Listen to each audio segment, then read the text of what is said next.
Welcome back. I am Shelley Bullard. I am filling in for Steve Putnam for the second half of Talk of the Town. And today we have two wonderful guests for us. I'm so excited for the second part of the show. We have Reverend Francis Weber with us today and Miss Margaret Howell with us today. Hi. Thank you for being here, both of you ladies. Thank you. We are thrilled to have you with us. And they are here, you guys are here to talk about Washington Outreach Ministry. Yes. So tell us a little bit about that. Okay, Washington Outreach Ministry was established back in 1995.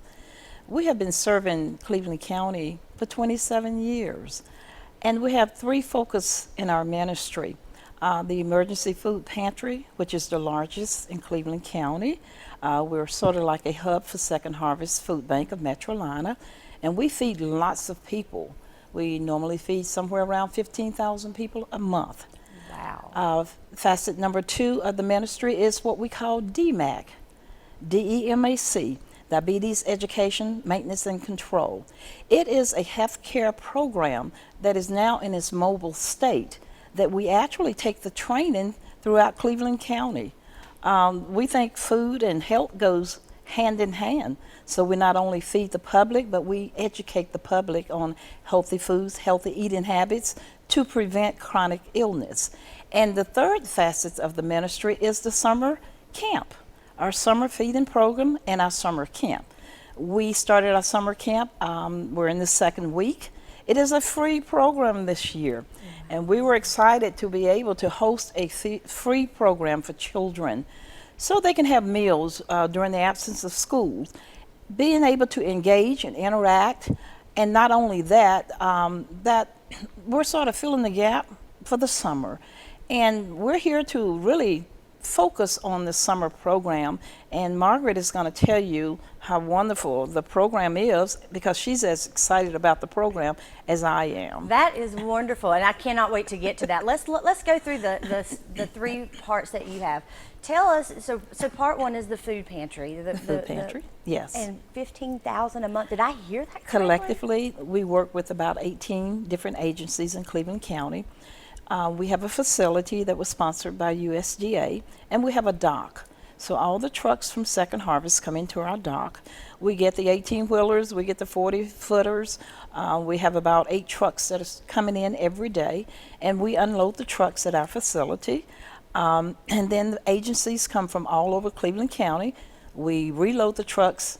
They take the food back to their different areas, and they distribute the food in their areas. And the whole purpose is to make sure that Cleveland County is saturated with food, because there's so many food insecurity places in Cleveland County. And so what Washington Outreach does is feed Cleveland County. And we've done it for 27 years, and I'd like to say we've done it well, and we're here today to let people know. At one time, this was the best kept secret in Cleveland County, but it's no longer a secret. Right. It's available Right. to the public, to everyone. It can't be a secret if you're feeding 15,000 a Absolutely. month. That can't be a secret. But what a wonderful thing!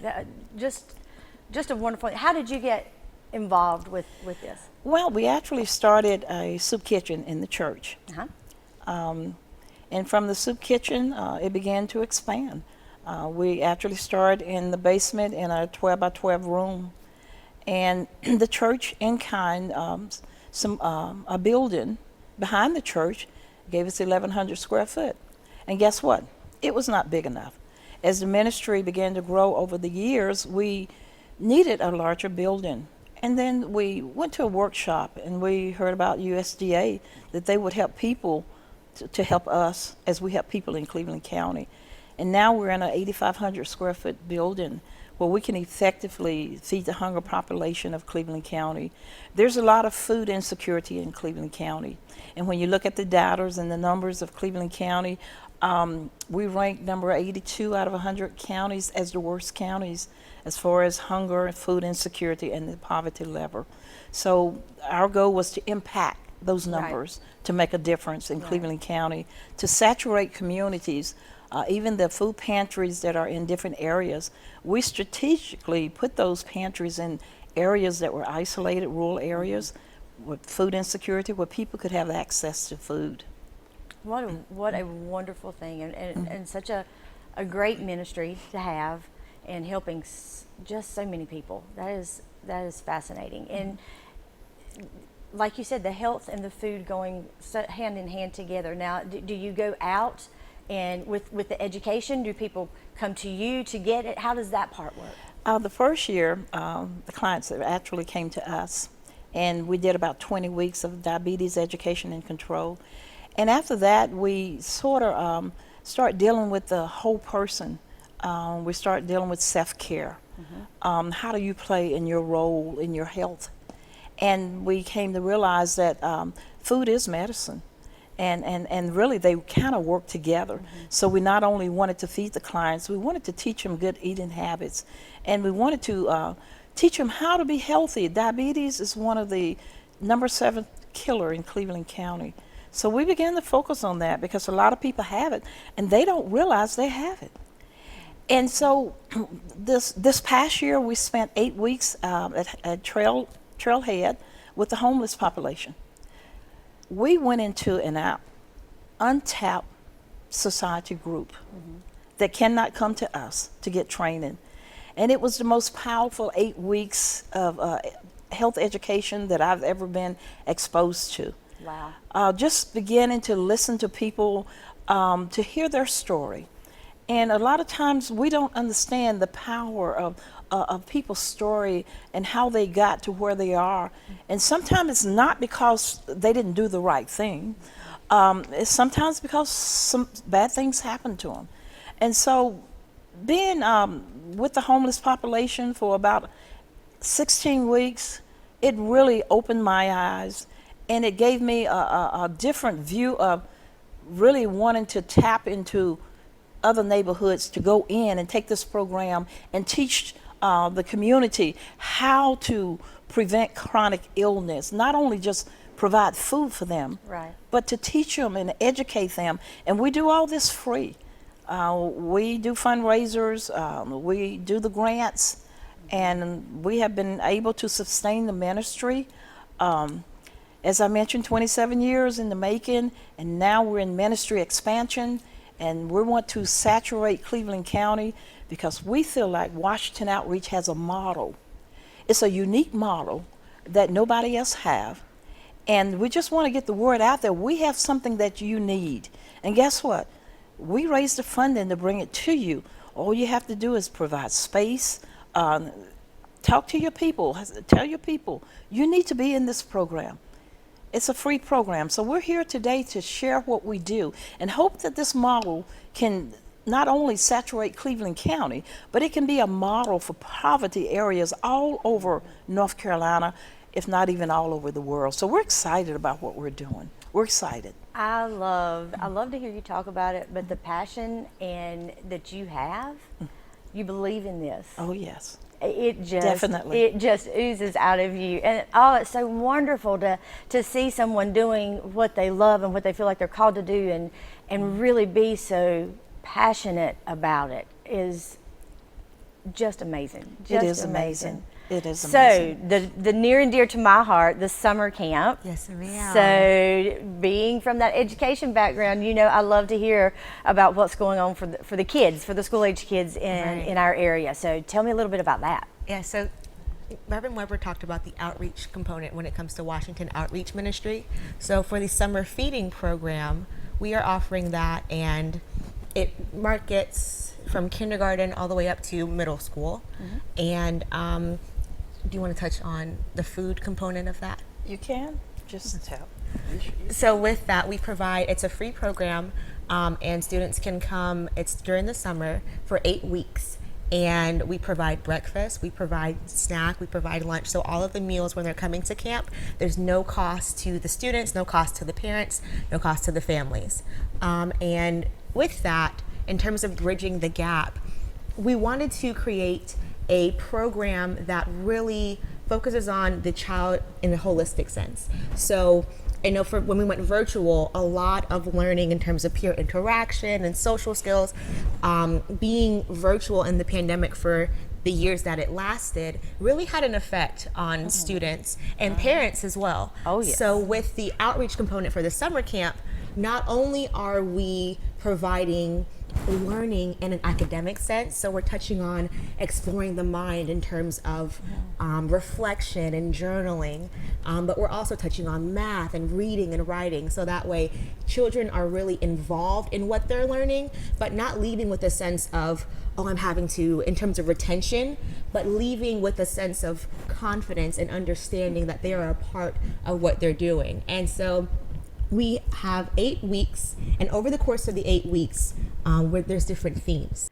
So the theme for our summer camp is Summer Around the World. So each week we have different themes that touch on the grander theme. So last week we started with the theme Welcome to the USA. And so the group that I was able to work with, we took the academic sense, so math, science, things of that nature, and applied it to our theme. So for example, in terms of the USA being our theme, to incorporate math and geography and other subjects, we actually used atlases and looked at the back of the atlas to find the mileage, and we touched on how long would it take to go from Charlotte all the way to California. And so seeing the students interact and create their own timelines, and then we also factored in gas prices and the difference between driving versus flying and all of that. So it's really a hands-on learning. So not just in the sense of I'm taking information in and then regurgitating it out, but they're really a part of what they're learning and having that overall understanding to take with them when they go back into school. That is phenomenal. And so good, because we know that there's so much learning loss that happens over the summer, just because kids are not in that school atmosphere and continuing to read and continuing to do the things.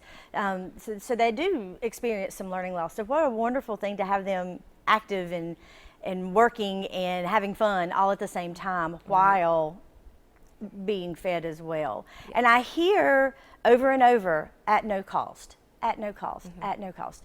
So really quickly, tell me a little bit about, you mentioned fundraisers. Yes. What are some of your fundraisers? Well, one of the largest fundraisers we have is what we call our Parades of Table. Oh, yes. And we have it once a year. And our coordinator is Miss Carolyn Barringer. She's the coordinator for the fundraiser event. And she is awesome in going around the community, taking flyers and saying, hey, this is what we do, this is how we do it, and we need you to help us. Wonderful. And we have been very successful in getting the community to buy into what we're doing. We get a lot of community support. Dover Foundation is one of our greatest supporters. We have the Porter Foundation, we have United Way, we have Atrium Health. As a matter of fact, we just entered a new partnership with Atrium Health, and we're sort of networking with them not only on the food aspects, but we're also doing the health care component with them. So we're meeting with them on a regular basis, trying to form a team to help expand what we're already doing in Cleveland County, but being able to tag the Atrium Health name to it is so phenomenal. Right. It's That so is. phenomenal. That absolutely is. It has been an absolute pleasure spending time with you ladies today. Thank you for coming on and sharing with us about Washington Outreach Ministry. And goodness, I wish you the best, and hope that maybe somebody will be listening to this and will feel led to help and contribute. And we just appreciate what you're doing for our community in all of those aspects. Thank you so much. And thank you for being with us today. All right, thank you. Thank you. Thank you for the opportunity. Thank you for joining us today. We appreciate you watching, and we look forward to seeing you back here next time. I know we have a few more excellent guests that are scheduled for the upcoming shows, so tune back in to us. And thank you again for joining Talk of the Town. America, sweet America. You know, God done shed his grace on thee.